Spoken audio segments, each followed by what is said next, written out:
എന്തായിരുന്നു അന്ന് അവിടെ സംഭവിച്ചത്? സത്യത്തിൽ സംഭവിച്ചത് 3 കോളേജിൽ നിന്നാണ് അന്ന് വിളിച്ചത്, യൂണിയൻകാരാണ് വിളിച്ചത്.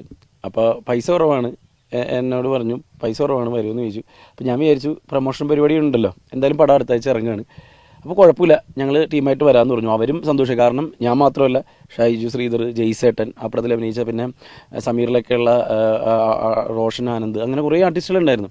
അപ്പോൾ അവർക്ക് ഭയങ്കര സന്തോഷമായി, കാരണം ഇത്രയും ചെറിയ വയസ്സൊക്കെ ഇത്രയും ആർട്ടിസ്റ്റുകളും വരുന്നു എന്നുള്ള ഹാപ്പി ആയിരുന്നു എല്ലാവരും. കോളേജ് യൂണിയൻ മാപ്പ് പറഞ്ഞിട്ട് പോലും ഇദ്ദേഹത്തിന് തിരിച്ചു കയറാൻ കഴിയാത്തതുകൊണ്ടറിയോ?